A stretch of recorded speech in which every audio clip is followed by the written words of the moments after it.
Welcome back, everyone, to another episode of the Fighter and the Analyst. I am your host, GK The Fight Analyst, and this here is my man, the Joker himself, Peter Petties. What's up, bro? How's it going? I am chilling. Another day in the life, just relaxing, recharging today.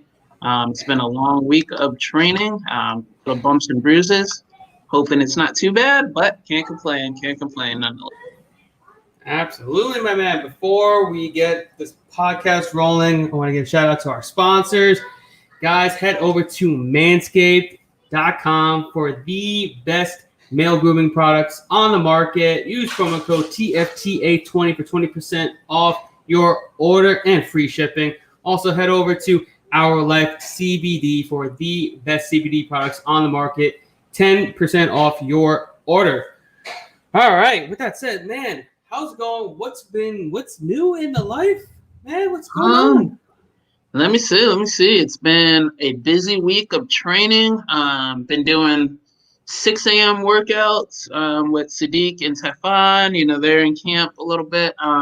Getting the cardio back up. Felt good. Had my first day back in Maryland sparring. And it was great until I felt a little pain in my shoulder. So had to pull off. So we'll see. I mean, I'm thinking right now, my fingers are crossed. I'm hoping I just maybe stretch some ligaments. But what was happening was I was feeling good during sparring. And in the back of my head, I've been pulling my left for a while. And then in my head, I remember thinking, I was like, man, I'm about to throw it. Because I saw it. I was like, I'm about to put some sting on this one. And I instantly regretted it as I threw it. I was like, God damn it. So, right now, just going to I've been icing it, stemming, just trying to see how it feels. On Monday comes around, I'm going to go to the doctor just to make sure I didn't do nothing too stupid. You know what I mean? But outside of that, training's been good. Jiu-jitsu's been good. The grind's been good. So that is great to hear. Man, I'm glad that you're getting back into the swing of things. And I'm hoping we're getting some fight news on horizon, maybe in a couple months or, something, hinting that we're going to finally see you back in there soon enough. I'm really hoping. Yeah, me too. I mean, I know my number one thing that I want to do, as I told you before, is I want a real camp. And I want to make sure I'm healthy first. A lot of times I can say almost all of my fights, except for 2, I've either had a short notice or I was hurt. So I'm just trying, in the second half of everything, just do everything right and make this run. So that's good, man. I'm glad that you're thinking like a seasoned vet. You're not going in as a newbie that's just coming in trying to fight and wear your body out, because it's the longevity, of this game that really does kill you. So I'm glad to hear it, and I can't wait to see you finally back in there. But let's I know a fight starting in 1 hour. We got a massive fight card on tap, so I kind of want to just jump right into it because we've got an hour left. So let's go start on the preliminary card in the featherweight division. A fight between Kai Kamaka III and Tony Kelly. Right now, Kamaka is a -210 favorite in the comeback, and Kelly is a +190 underdog. Who do you got in this one? I'm leaning towards Kai Kamaka. I know he's managed by my same manager at Sucker Punch. I've seen a lot of stuff with him moving down to Vegas just in case he got the short notice training. I think he's the cousin of Ray Cooper.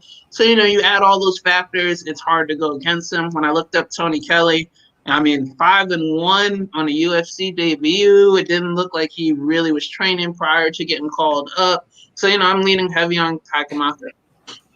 Yeah, I'm all over Kai Kamaka. If you've not seen his last fight against a pretty decent prospect in Michael Stack, man, that was a fight for the ages. That was a great fight. He showed his toughness. You got that he's got that Hawaiian toughness. Like you said, he's the cousins of Ray Cooper III. He's got that same wrestling pedigree background. They fight exactly the same. When I mean exactly the same, they're brawlers, but they're great wrestlers. They're super tough, super durable, and he's just basically a younger version of him. So that's what we're going to get out of him, an absolute brawler and stuff like that. And I think he's going against Tony Kelly here. He's 5-1. He's only fought twice in the last 4 years. His best opponent was Kevin Aguilar, which is great. Sorry about that. Which is great, but I think I don't think he's going to be able to really do much that that Kai Kamaka has not seen at this point of his career. You're talking about a guy that in his second amateur fight, he fought against Kevin Natividad, which is a really, really tough opponent. He's right now 9-1 as a professional. He's probably going to be on the cusp of being in the UFC as well. He's not fighting cans on the regional scene. He's fighting like legit guys. And I just think he has what it takes to really roll over Tony Kelly here. Taking this fight on, 48 hours notice. Hasn't fought in like about 15 months. Last fight was against a regional nobody at a catch weight 158 pounds. And he was taken down quite easily. So if Kai Kamaka goes that route and uses his wrestling heavy approach, which he should because he is a state champion and was a collegiate wrestler, I think he has this all day. I think he runs smoothly through him.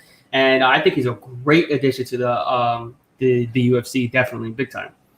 All right, so next up in the heavyweight division, we have a fight between Chris Daukaus and Parker Porter. Right now, it's pretty much a pick 'em. Right now, Daukaus is a -110 favorite, and Parker Porter is a +100 underdog. Who do you got? I'm huge on Parker Porter. I mean, I don't know why it's really a pick 'em. I guess nobody really looked at Parker Porter's resume. He has, I believe, 6 or 5 losses.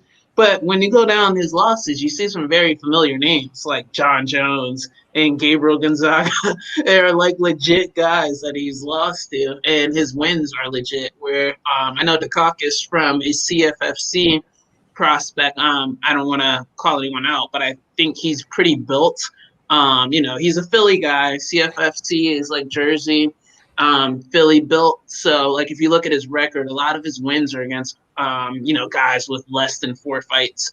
And I think his toughest test, can't remember, I think was Sean Teed. Yeah, with Sean Teed. And, he lost to him the first time and then pulled out for this call. So, I'm leaning towards Parker Porter when you come to resume and just being in there with a tougher strength of schedule.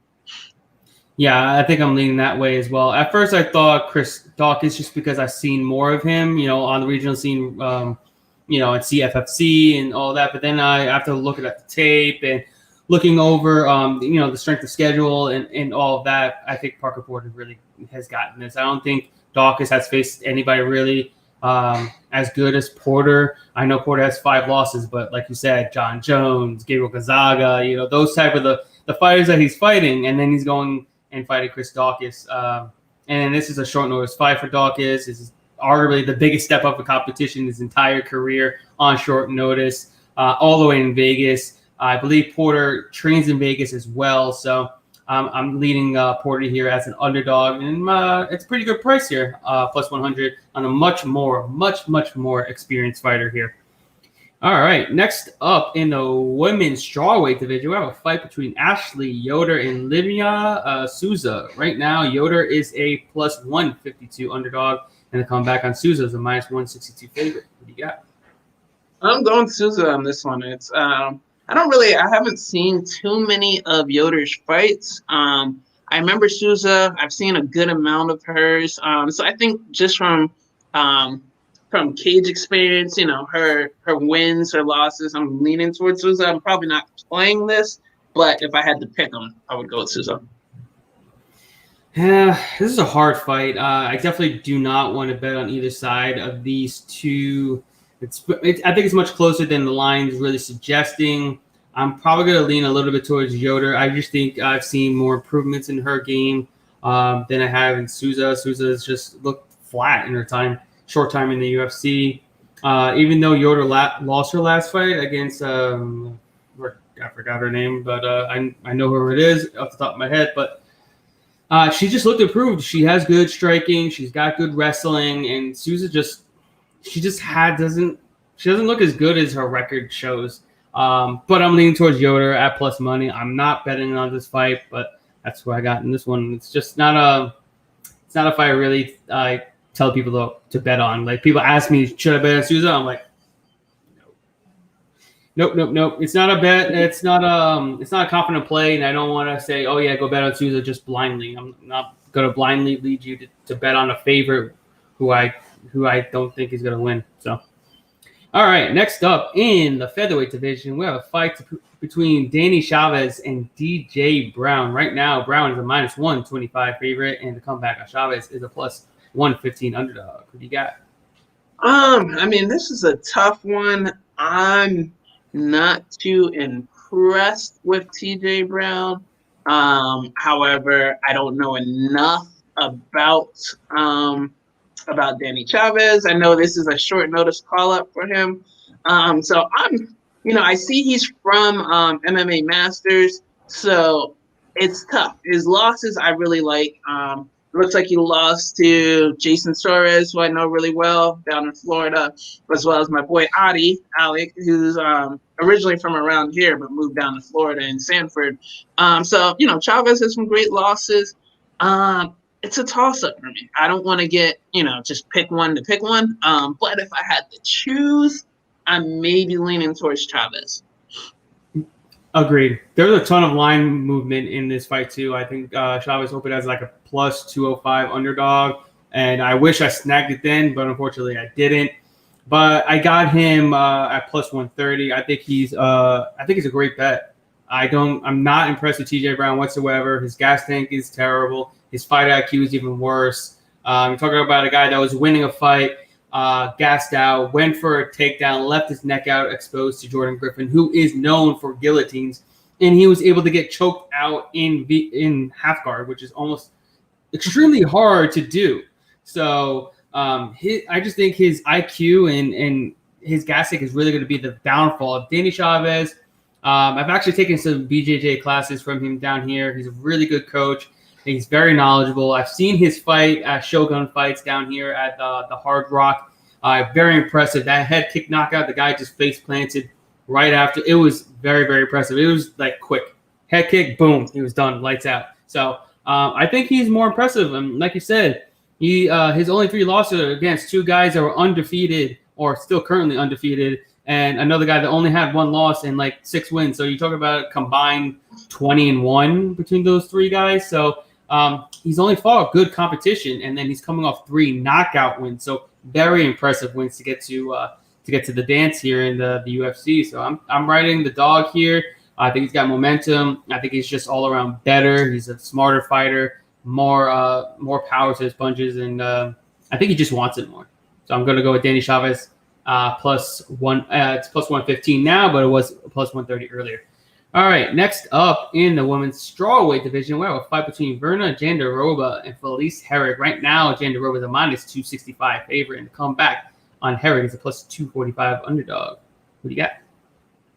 It's a tough bet. I want to lean towards Felice just by that line and by her name, but who knows, coming off a layoff. I don't know the other girl enough to really lay money on her, as that big of a favorite. So if I'm taking a bet, I'm playing something with Felice, maybe just a straight bet, maybe, add her in a parlay that I'm just like playing with things to see if it magically happens, I can get rich. But nah, this one I'm kind of sitting off. But if I had to play it, I'm going with Felice. Yeah, I'm gambling on this one. I got Felice Herrig at plus 265 earlier in the week. I just think that line was completely off. And I think it's still completely off. Minus 265, I understand. 2-year layoff, ACL injury, surgery, and all that good stuff. But she's fought better opponents. She just looked better. I mean, Jandiroba is, she's high-level jiu-jitsu practitioner. She was the Invicta FC champion. I mean, everything's going her way as to see why people would, side with her. But, Herrig is a dog. She's fought the best of the best at in the UFC, not Invicta, UFC. There's levels to this. Jandiroba comes in and gets completely dominated by Carla Esparza. Absolutely dominated by her. So if Jandiroba is not subbing her off her back, I don't think she's going to sub Herrig off her back. Herrig's only been subbed, I believe, once in her entire career, and that was years and years ago. I'm just taking a dog money. I'm taking a gamble here. It's a gamble. It's not a sure thing. I normally don't gamble, but at 265, plus 265, plus 245, I think it's worth a small gamble here. You're getting almost 2.5 times your money plus your money back. So I'm going for this Herrig here, plus 245. So next up in the men's lightweight division, we have a fight between Jim Miller and Vince Pichel. Right now, Pichel's a minus 120 favorite, and the comeback on Jim Miller is a plus 110 underdog. What do you got? This is a hard one. Honestly, I really like both of them. I think both of them are those sleeper vets. I like when they fight the younger guys because a lot of people sleep on them. For example, my man Jim Miller, when he caught Roosevelt. Yeah, that was a great call by you. Very good call by you, mind you. Yeah. So I'm actually, having them up against each other. I'm like, woo, this is a tough one to call. If I want to go, I want to lean towards Miller, but I know Vince Pichel is a dog. So I'm sitting on this fight. I mean, I think it's a pick 'em, isn't it? It's not even really. It's basically a pick 'em.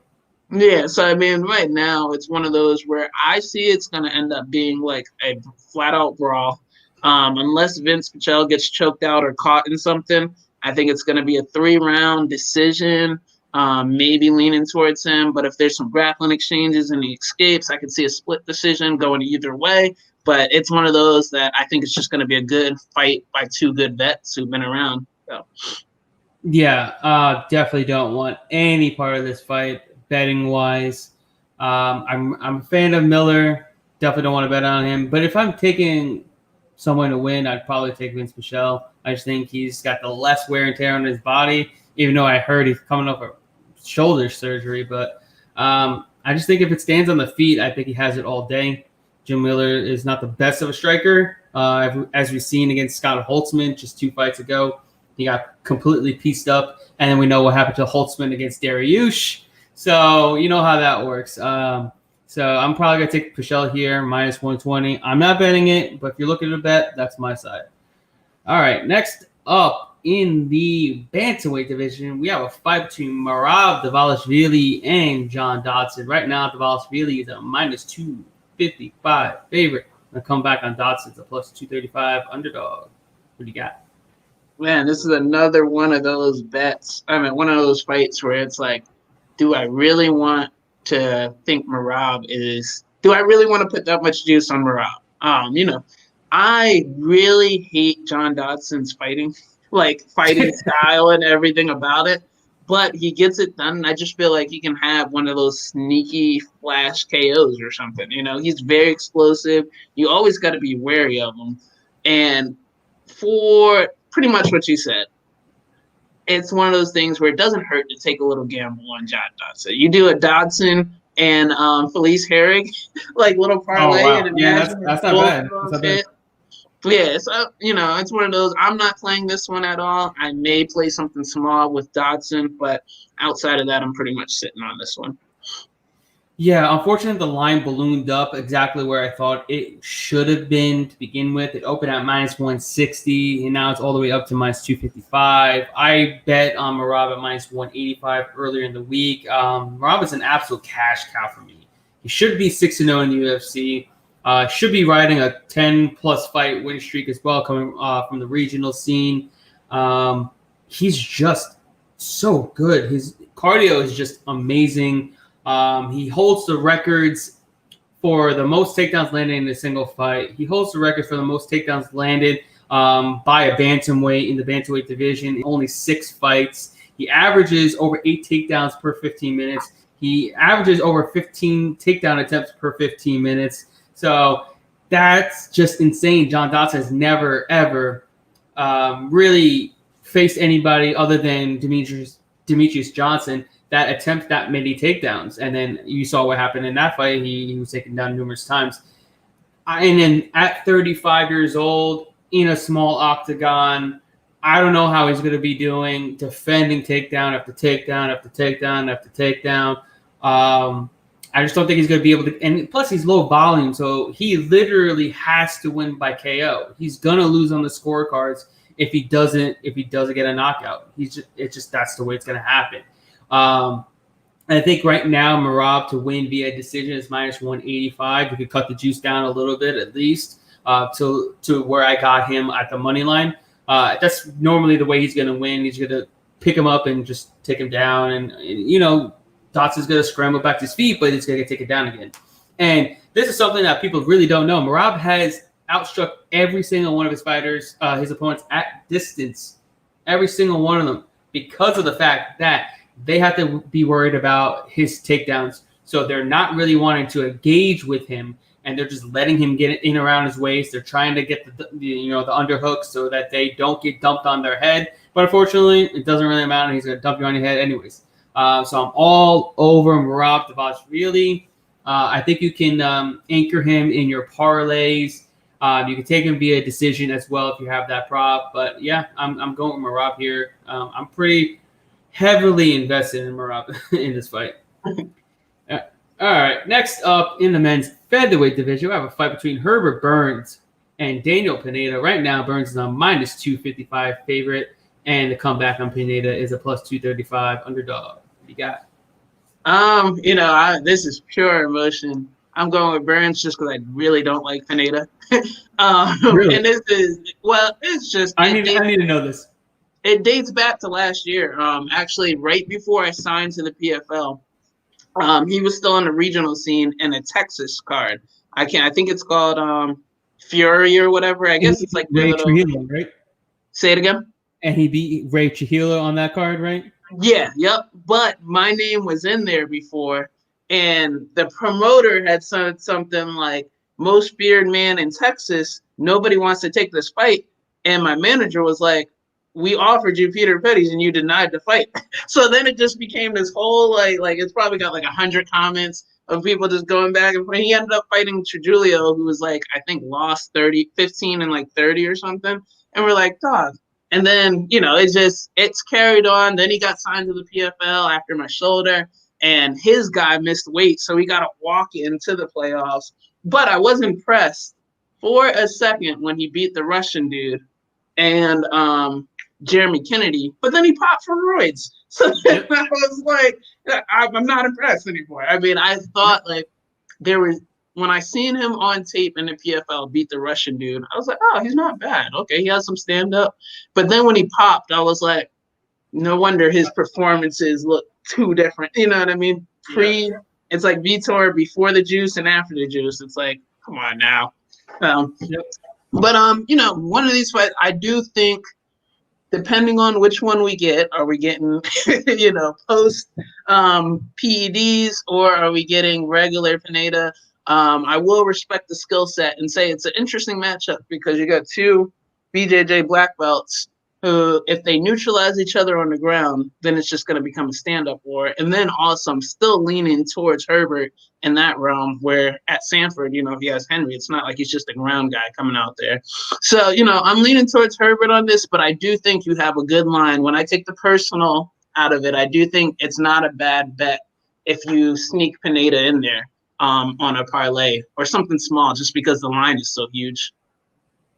Yeah. I just don't think Pineda is good, like at all, especially after the PEDs. That's why he won those two fights. I think he would have gotten completely obliterated by those two opponents if he wasn't on the PEDs, definitely 110%. Because if you look, he's a completely different fighter from that Texas card to that PFL fight. And then you look all the fights before that, he hasn't beaten anyone good. Not one single person can you say it's noteworthy. Not one. And then Burns beat Evan Dunham. He didn't just beat Evan Dunham. He subbed him in 80 seconds. The Brazilian Jiu-Jitsu black belt that's only been subbed by Don Cerrone in 20-plus fights, subbed him in 80 seconds. Okay, So that's very, very impressive. Knocking out Nate Landwehr, who's known for going in and brawling with everybody. Knocked him out in a minute, 2 minutes. And knocked him out with a knee flush. I was like, wow. So he's been impressive. He's been progressing. He's on a 5-fight win streak. All 5 fights are won inside the distance as well. I mean, you look at Pineda, he's been around the block a ton. He's older. He's got a lot of wear and tear in his body, which is why he took the PEDs in the first place, because his body was breaking down at that point.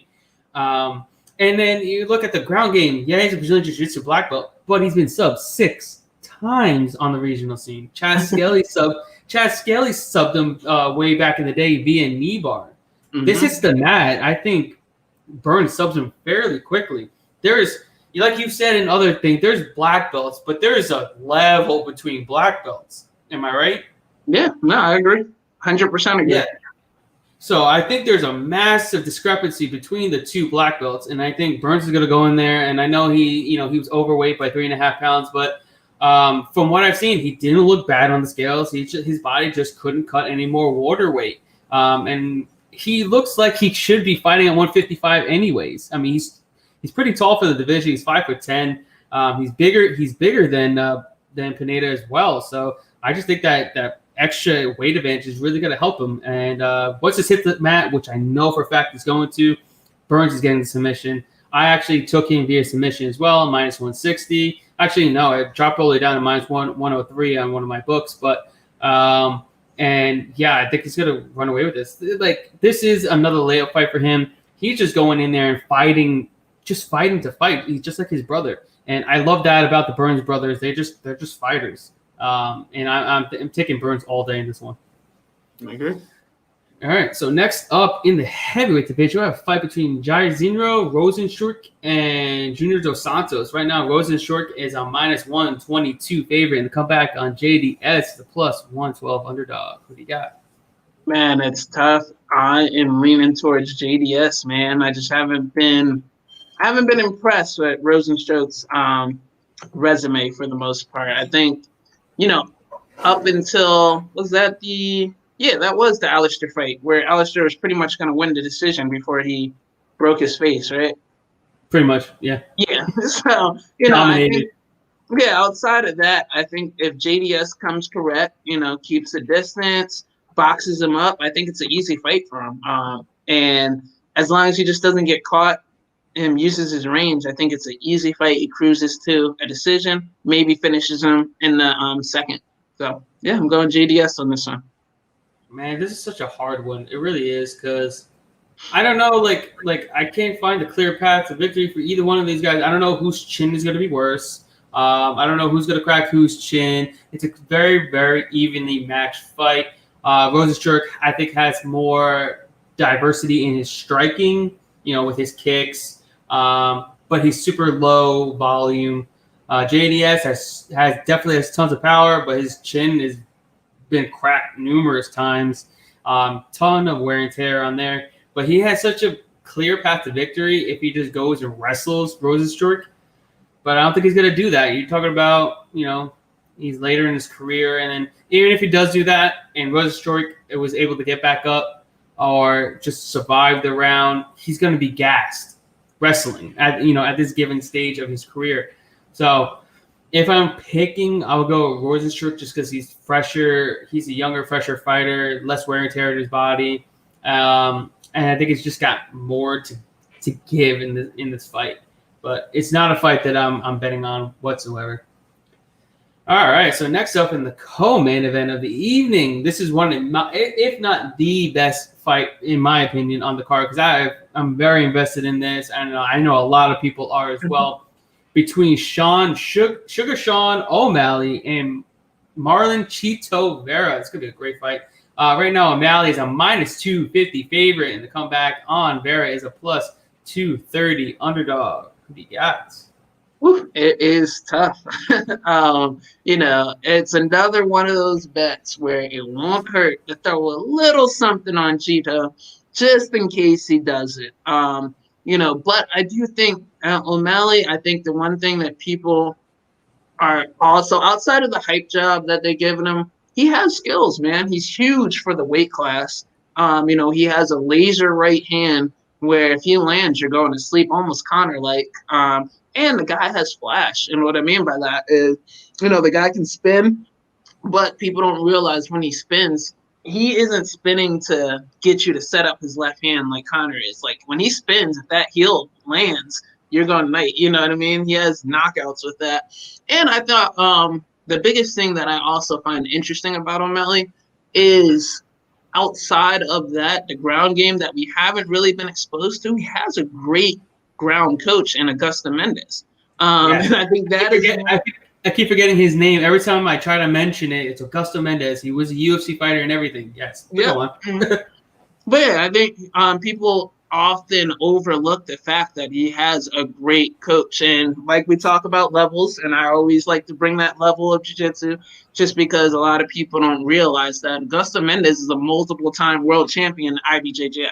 Now, IBJJF is the UFC of jiu-jitsu. Think of that in ADCC are probably the highest levels in jiu-jitsu. So, to think that the guy's a stand-up guy, but has a ground coach at such a high level, it's one of those things where what's the ceiling, and there's a reason that he should be hyped. So, I think we're gonna get a real test here. We'll see how real O'Malley is, and if he destroys Cheeto, then I'm hopping on the Sugar Show. If Cheeto goes out there and beats him, I don't think it's like an end all be all for O'Malley. Everyone takes a loss or something, but I do think Cheeto at that line, I don't think the line should be that big. But I'm gonna play a small thing on Cheeto, and I'll probably sit on the O'Malley in a parlay just because the value isn't really there. But yeah, no, I think it's gonna be. I'm really interested to see how this fight goes. This is going to be an absolute dogfight, and I cannot wait for it. But I know tons and tons of people that are backing Vera, which is why this line dipped down to minus 250 for O'Malley. But that's because they just want to bet against the hype job. They're like, oh, he's finally going to lose. He's finally going to lose. But what if he doesn't? You know what I mean? I don't like betting just to fade a fighter because, he has to lose eventually, right? No, that's not the way to go. I just think if we look at it stylistically, it's a great matchup for O'Malley because Vera's not going to test his takedown defense because he doesn't take anybody down. He doesn't have double leg takedowns. Normally, it's against the clinch in the tie clinch. He's trying to get trips. It's very hard to trip someone who's super tall, in the clinch. And I think O'Malley is deceptively strong. He really is. And then once he's going to bulk up for this fight, he cuts a ton of weight. And he's gonna be big in this fight. And Vera has really never faced anybody as big and as long as O'Malley is. And then especially as such a diverse striker, can switch stances. He's got crazy kicks. Like you said, a laser right hand. He could put you out with literally any limb that he has. But don't get me wrong, Vera's a dog. He's super durable, hard to put away. He's never been put away, actually. But I think this is a fight where O'Malley really puts it on Vera because Vera is hittable. We've seen it time and time again. The dude is hittable. He let Song Yadong land over 100 strikes against him, land 50%. He let Song Yadong land 50% of his strikes at distance. If he lets Sean O'Malley land 50% of his strikes at distance, Vera, I think, is going to get finished for the very first time in his entire career. That's how I think highly of Sean O'Malley's striking. And his fight IQ is top notch. He just got to this. It's not an ego thing. People think, oh, he just thinks so highly of himself. No, he's super smart. He analyzes what he's supposed to do every single fight, and he's just getting better. He really is. And he makes a statement here. He's fighting someone in the top 5 in his next fight easily. And then if he gets that win, he's skyrocketing to that number 1 spot, and he's going to fight for the belt. Just one more. I really think it's just one more fight. If he gets a knockout here, it's only going to take one more fight before he gets a title shot. And I'm going to be super impressed if that happens. But I'm rolling with O'Malley here. I'm very big on him too. I got him on minus 260, which I'm very happy with because it's the first time we actually get O'Malley at under minus 300. So I thought that was decent. So yeah, I'm rolling with the Sugar Show. And I think he's going to prove all these naysayers wrong, all these people calling him a hype job, this and that. He's going to prove them all wrong. And the Sugar Show is the real deal. All right. Next up, in the main event of the evening, we have the trilogy fight between Daniel Cormier and Stipe Miocic for the heavyweight championship of the world. This is going to be a fantastic fight. Right now, it's basically a pick 'em. Right now, Cormier is a minus 110 favorite to come back on. Miocic is a plus 100 underdog. Who do you got? I'm going with DC, man. Yeah, and it's funny because I picked just about everyone correct so far. So the first one, I went with DC. Second one, I went with Stipe because I thought Stipe was landing and starting to pick up stuff before he got caught. And then for this one, the way I look at it, I think Daniel Cormier is going to be different without the crowd. Meaning, I think he got hyped up in the fight and started getting hyped up in the stand-up exchanges and then he started losing once Stipe started digging to the body. And I think by the time he realized, like, shit, I'm gassed and shit, this guy's punching me in the face, he was rocked. You know what I mean? I think he comes in with a good game plan, wrestling heavy, maybe mixes it up more, not really just, even though he was winning a lot of the stand-up exchanges, even being that short of a guy. But I think he mixes it up. He keeps Stipe on his toes, going down, back up to striking, then back down. And I think he runs away with the 5-round decision, but I could see him giving up a few rounds. Also, I think it's going to be a good fight. It's just hard to really go against DC in this situation where he's saying he's going to retire. You even look at credential-wise. The guy's a winner. There's something to be said about being a winner, and I think for him to come back from that last fight, he's going to really check his emotions, not get caught up. I think the crowd not being there is a big thing. I think, like I said, that last one, I think he got caught up in the emotion. And he's like, oh, I'm going to knock this dude out, and he said an interview where he was finishing training partners. So I think in his head, he had the crowd behind him, and he was feeling himself. I think right here with no crowd, it's a little less pressure, and he's going to be able to hear his coaches stick to the game plan and walk away on top, hopefully. So yeah, I'm playing the DC. Might play a few parlays with Stipe also, but I'm very heavy on DC to walk away with it. Yeah, I'm actually with you as well. He dominated both fights. He dominated. He won all 4 rounds before getting knocked out in the last fight.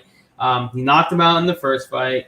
And you're talking about an Olympic wrestler.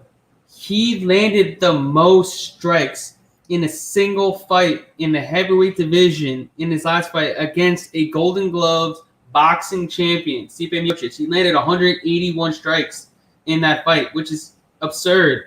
That's an absurd number for him. He doesn't throw like that. So knowing that he can do that, and then he has that wrestling background, I don't see how you do get Stipe here. I mean, as long as DC doesn't gas, I think he has this all day. And he said he's going to go in there, get back to his bread and butter. His wrestling is obviously arguably the best or top 5 best in the entire UFC or entire MMA period. Like, that's how good it really is. And I think he's going to get back to his winning ways. He's going to get his belt. And I don't think he's going to ride up into the sunset just yet. He's going to say, oh, he's retired. He's going to come out of that retirement very, very quickly. I think he's got another fight planned if he gets this win. And I'm pretty sure that he's not going to be done just yet. I think he's got some unfinished business with a certain somebody in another weight class. It's gonna be a good one, man. But that's our complete and utter breakdown. We try to break it down fast for you guys because we know fights are coming up in just 26 minutes. But before we go, what would you give out as like your best bet of the card?